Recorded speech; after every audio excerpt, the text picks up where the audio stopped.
Disse Jesus: aquele que crer em mim, do seu interior fluirão rios de águas vivas.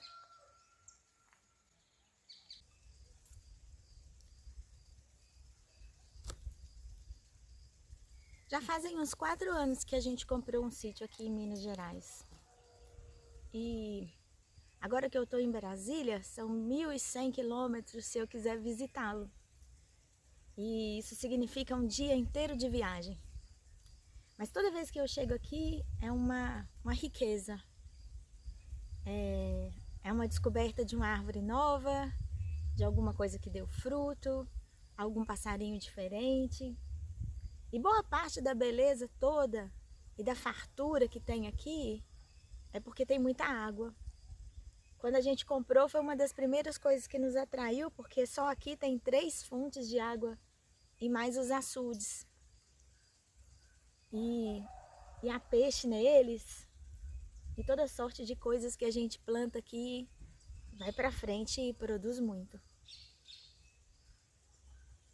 E é muito encantador ver a colheita. Pra gente que, eu por exemplo, que sempre vivi na cidade, é uma satisfação, né, de um tamanho sem fim. Poder ver alguma coisa sendo cultivada e gerando, né, e comer daquilo que é meu, ir lá no pé e pegar a fruta, e ir lá na horta e pegar a verdura. E aí eu fico pensando que tudo isso é possível porque tem água. E eu me lembro desse texto que Jesus fala sobre as fontes das águas vivas que fluiriam do interior da pessoa que cresce nele. Quanto mais eu experimento a água aqui no sítio, mais eu vejo a importância disso. Porque uma cisterna, um açude, um poço, depende das fontes ocultas de água, daquelas que estão por baixo da terra, que ninguém vê. E quando uma fonte brota, como aqui no sítio, a gente descobriu algumas fontes novas que brotaram, foi para a gente uma descoberta como se fosse uma mina de ouro, porque a gente sabe que enquanto a água estiver nascendo da terra, tudo aquilo que está aqui ao nosso redor vai prosperar e vai produzir. Jesus não queria que a gente fosse uma cisterna, Jesus não queria que a gente fosse um poço, Jesus não queria que a gente fosse um açude, muito embora todas essas maneiras de conter a água sejam muito importantes, elas são decorrência da existência de uma fonte. É preciso ter uma fonte para que todas essas outras coisas venham a acontecer. E eu fico pensando nisso, que Jesus quer que cada um de nós seja uma fonte. Ele não quer que a gente seja apenas um lugar para represar as coisas, para represar conhecimento bíblico ou acadêmico, ou um lugar para a gente guardar muitos entulhos de experiências, ou para a gente acumular uma série de saberes. Mas Jesus queria que a gente fosse uma fonte. Porque uma fonte, ela não tem limite, não é? E ela é genuinamente de si mesma, de natureza abundante e não egoísta. Eu fico vendo aqui a água que nasce e ela não se preocupa se ela vai ser aproveitada ou não, se vai ser usada ou não. A água que nasce de uma fonte é generosa e a sua função é existir. E cada um de nós, como servos e servas do Senhor, se quiser aprender mesmo a viver numa dimensão real de discipulado, precisa aprender a lição da fonte. Não é? Primeiro que existe um tesouro oculto e a fonte ou a bica é uma parte só de todo o reservatório. Eu e você precisamos de uma vida oculta com Deus. É o que fala lá em Colossenses, né, da necessidade de uma vida oculta com Deus. Eu vejo Jesus cultivando a vida oculta dele. Cada vez que acontece um milagre, cada vez que uma coisa nova surge no horizonte de Jesus, cada vez que ele vive um confronto, cada vez que ele é desafiado com alguma coisa, ele sai daquele momento e ele vai para o seu lugar oculto para orar, né? E a vida oculta com Deus é o lugar onde a gente lembra a nossa verdadeira natureza como fonte. Porque se uma fonte é contaminada com algum minério, se uma fonte é contaminada com alguma coisa que impeça ou que afete a qualidade da água, tudo se perde. Então, é por isso que a natureza mesmo, na sabedoria de Deus, ela preserva a origem da fonte no mais escondido, não é? A fonte é o resultado de um reservatório escondido. E a gente precisa cultivar os nossos reservatórios escondidos. Tem uma frase de John Wesley que ele diz assim, que quando as águas se espalham muito, elas não são profundas. E a vida com Deus, ela requer da gente profundidade, não é? E a profundidade só existe no oculto, não é uma coisa que está aí visível para todo mundo perceber ou que vai estar naquele primeiro impacto ao olhar de todas as pessoas. Essa é a primeira lição da fonte que eu aprendo. Se existe uma fonte, existe um reservatório, um lugar oculto. E esse lugar é preciso ser preservado. É a origem da fonte. Então, se nós somos uma fonte a jorrar para a vida eterna, o nosso lugar oculto é em Deus, como diz em Colossenses. E é nele que está o reservatório dessa fonte que está para jorrar. A segunda coisa que eu vejo, como eu já mencionei para vocês, é a generosidade da fonte, porque ela é dada e ela é um dom e ela é um presente. A gente nesse mundo capitalista, às vezes não se apercebe disso e as pessoas se apossam das fontes e se apropriam delas e tomam conta daquilo, né? E tornam-se proprietárias de uma fonte. Mas nós não podemos permitir que nós sejamos propriedade de alguém mais do que o nosso Deus. Porque a propriedade privada, ela impede a comunhão muitas vezes, não é? Aquilo que é meu, eu não compartilho. Mas uma fonte de água deveria ser uma coisa que todas as pessoas têm acesso. Essa é uma das regras, né, que a gente tem aqui nesse conjunto de sítios. Como só tem a nossa bica para muita gente aqui, nós precisamos ceder a água. Não podemos impedir que as pessoas tenham acesso à água. E a gente então estabelece as nossas regras, claro, para que a propriedade não seja depredada, para que as coisas não funcionem de qualquer maneira, de modo a estragar. Mas nós não podemos nos apossar da água. Ela é um presente que está aqui no nosso lugar, mas nós sabemos que somos uma cooperativa e que as coisas aqui só vão funcionar se a gente permitir que as outras pessoas tenham acesso a essa fonte que está aqui em nós.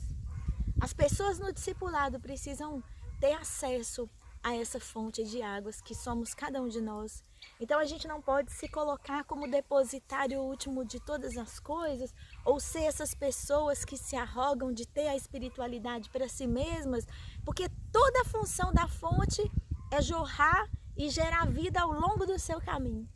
Outro dia eu vi uma matéria sobre a origem do Rio São Francisco. Quando a gente vê o Rio São Francisco sendo canalizado, né, lá no Nordeste, o pessoal mudando o curso das águas, e a gente vê aquele rio enorme sendo transposto, a gente não se apercebe de que quando ele nasce lá em cima, na sua fonte, ela é pequenininha e borbulhante. É um negocinho assim de nada. E a gente olha para aquilo e diz, como pode sair um rio daí? E eu e você somos fonte, fonte das águas, fonte daquilo escondido de Deus, lembra que eu falei? Daquilo escondido de Deus que aparece. A nossa vida é essa água escondida desse reservatório que aparece para as outras pessoas e que é dado genuinamente, generosamente para outras pessoas. Aquilo que é permitido conhecer de todo o reservatório. Isso requer generosidade.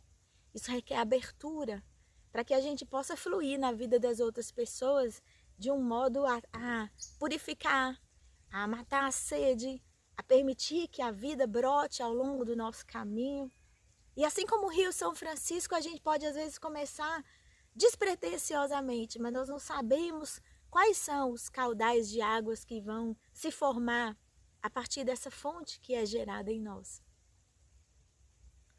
Existe também uma ideia envolvida na questão da fonte, que é a ideia da suficiência.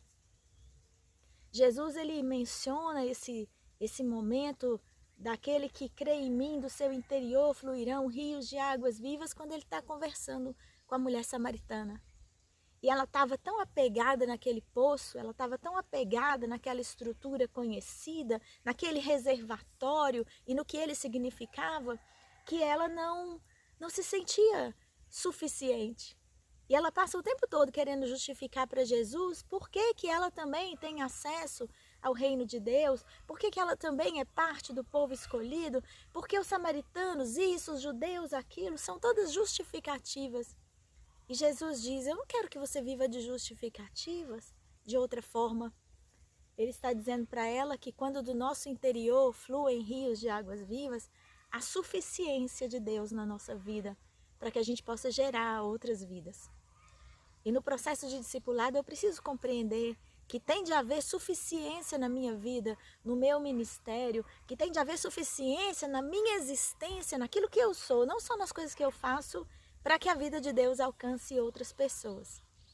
Porque a fonte é suficiente. Ela não precisa derramar tudo de uma vez.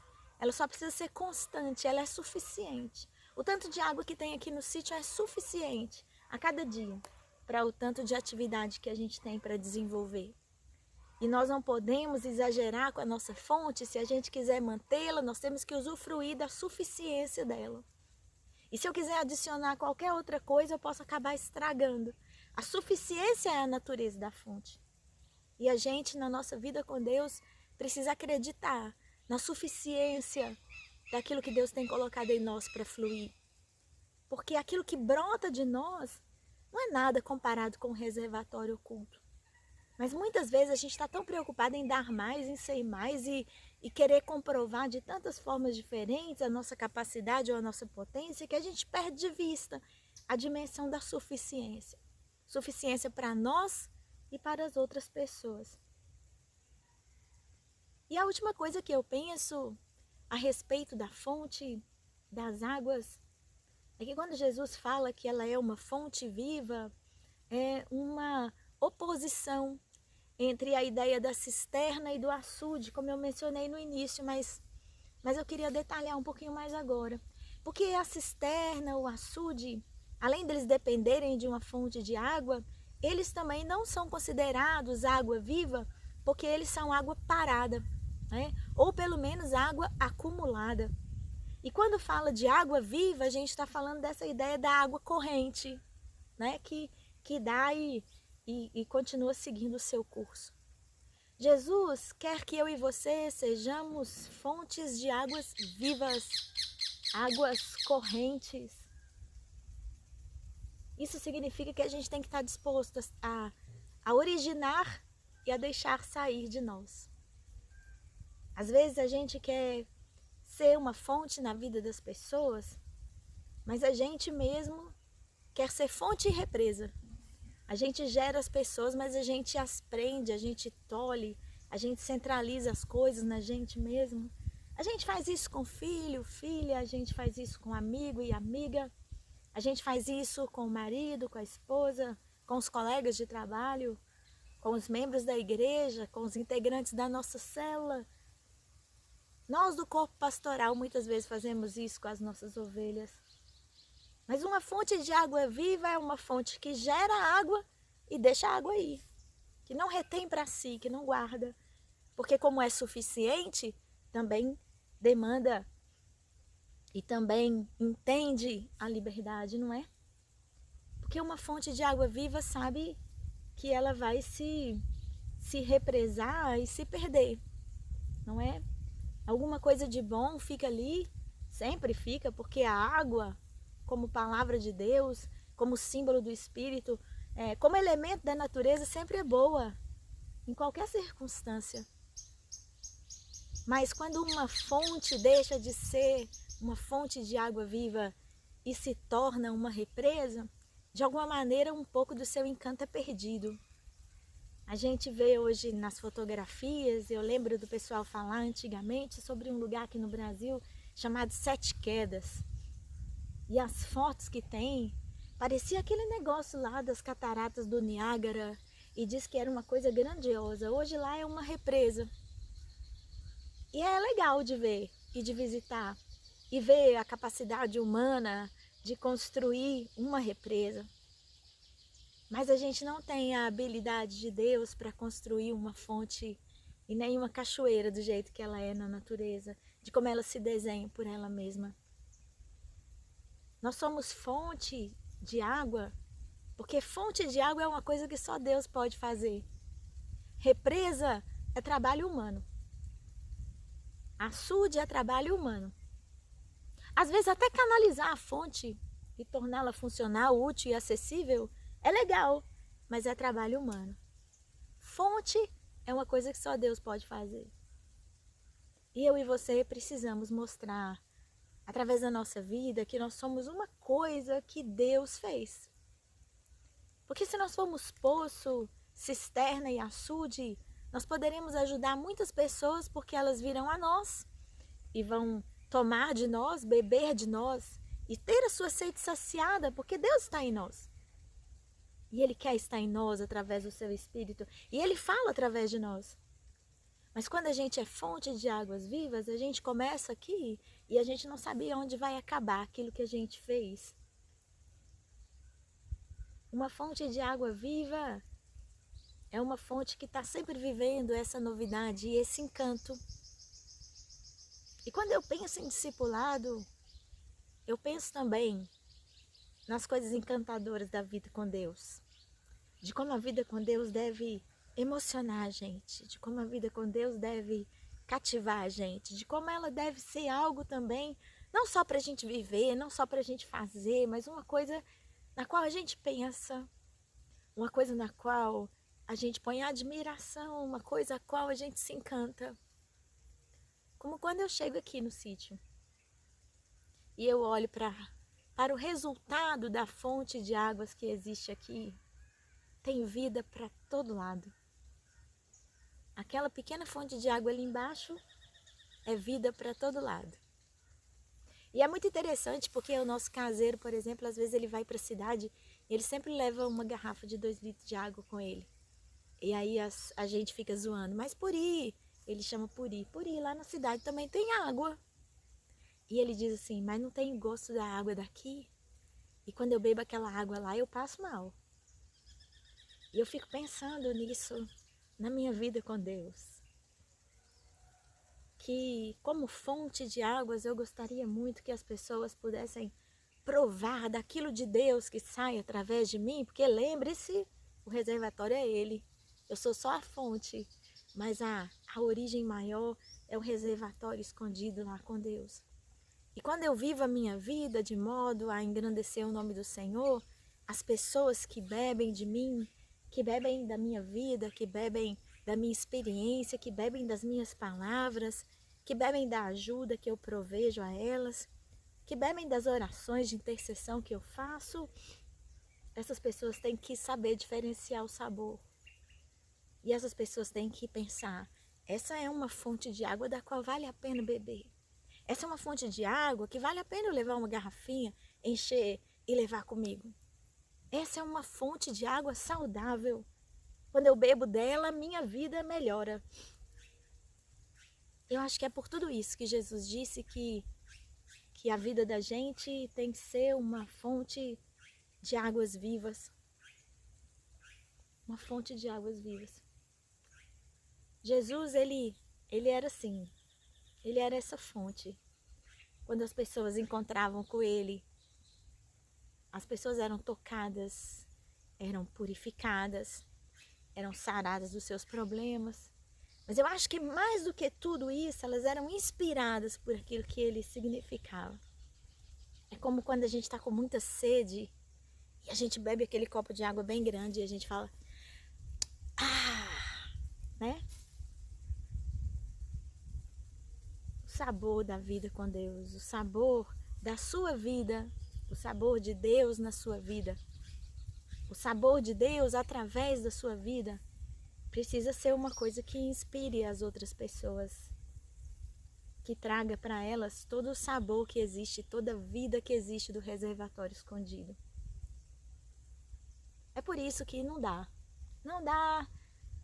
pra gente querer viver o discipulado sendo poço, sendo cisterna, sendo açude, sendo represa. Jesus é o rio da vida, o rio que flui do trono de Deus, que se espalha por toda parte e produz vida por onde quer que passe. E nós somos as fontes dele. nós trazemos à tona e revelamos tudo do reservatório oculto de Deus.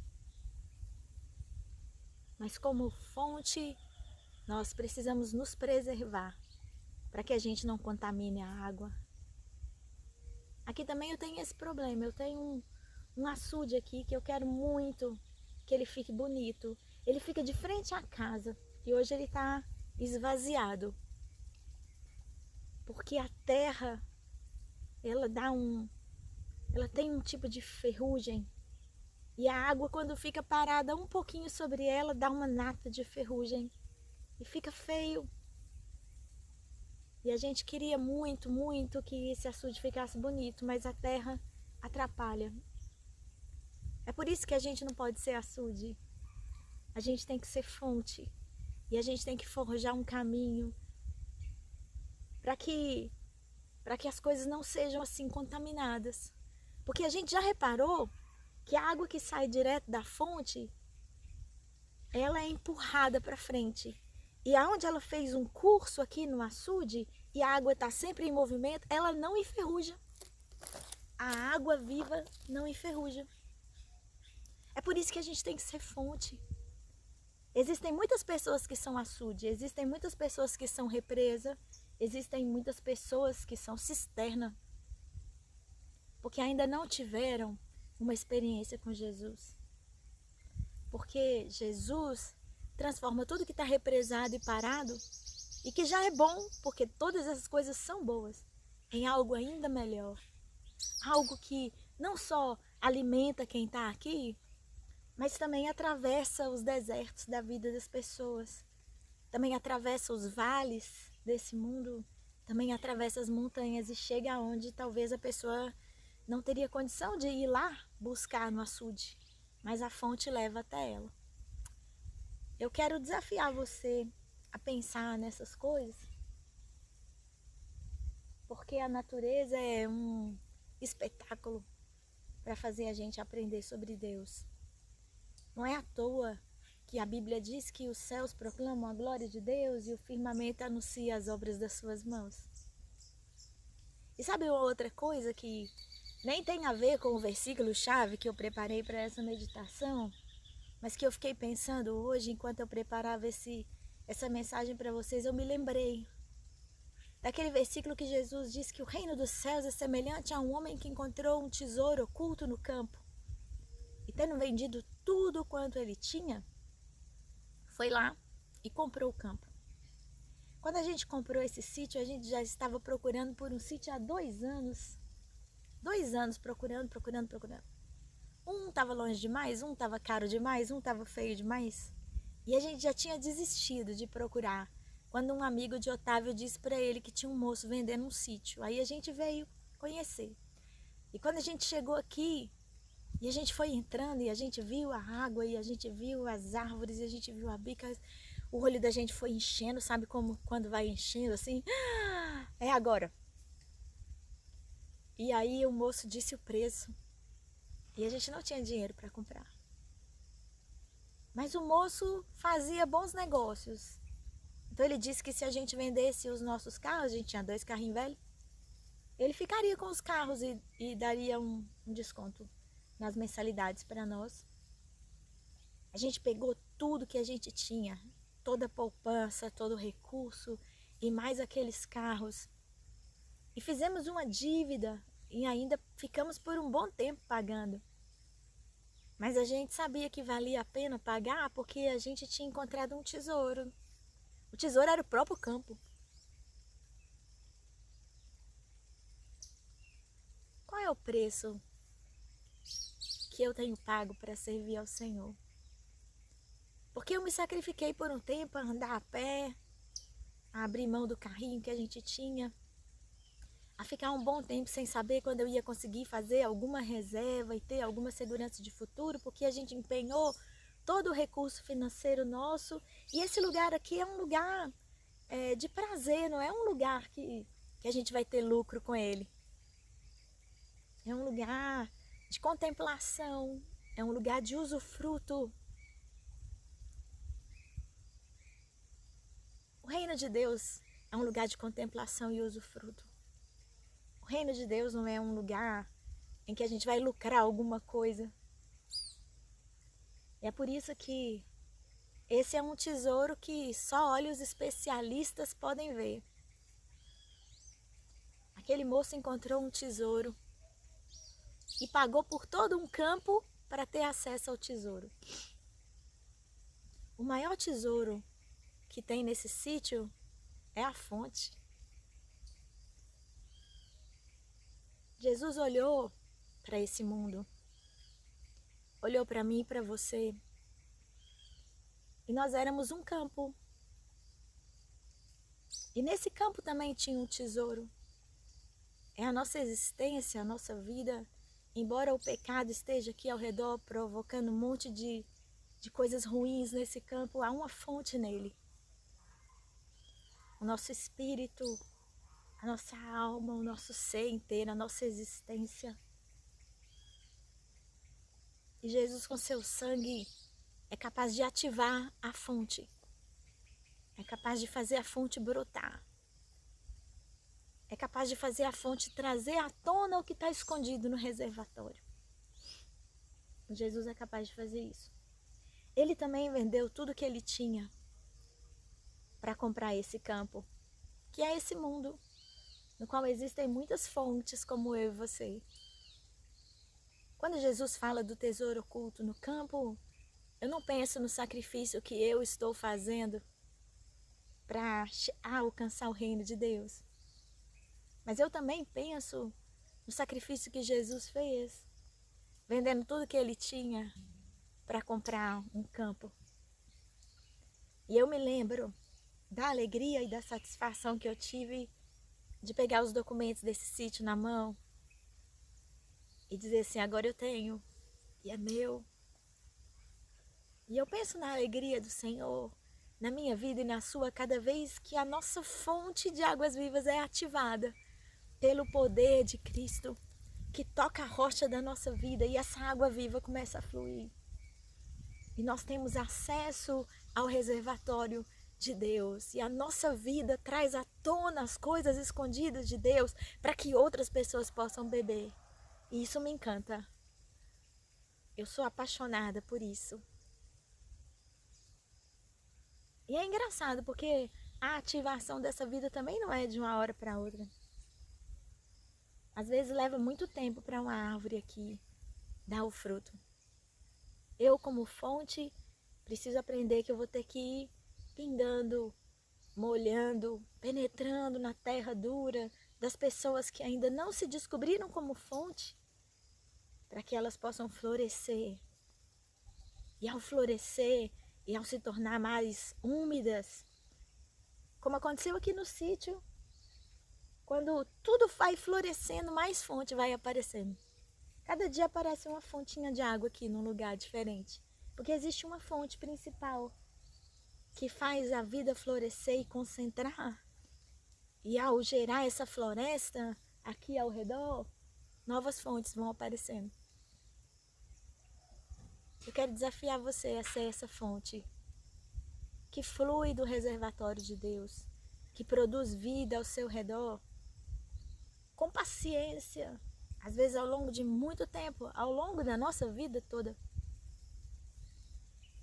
Porque eu sei que se algum dia aquela fontezinha ali parar de existir, muitas outras aqui ao redor já terão sido recuperadas. E a vida não vai parar de fluir até o dia que Jesus voltar. Seja uma fonte você. Como Jesus disse, só precisa de uma coisa para ser uma fonte de Deus. Crer nele. Crer em Jesus. Jesus é o descobridor das fontes ocultas de Deus. Quando Jesus toca no nosso coração, ele abre a rocha. E toda a abundância de Deus que está escondida, que ele botou em nós desde o dia da criação, porque ele botou ele dentro de nós. O pecado disfarça isso, o pecado maltrata isso, mas nunca destrói completamente. João Wesley falava isso. A imagem de Deus nunca é destruída completamente em nós. Então, quando existe arrependimento, quando existe o encontro com Jesus, começa essa obra de Deus orando. Você pode ser essa fonte. E eu desejo que você jorre para a vida eterna. Que você possa descobrir aquilo que a mulher samaritana descobriu naquele dia.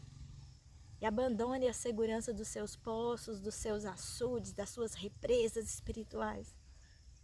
E aprenda a fluir, que nem um rio São Francisco. Você começa pequenininho, pequenininha, humildemente na sua função essencial de fonte. E dali a pouco rios de vida estão fluindo através de você. Que Deus te abençoe.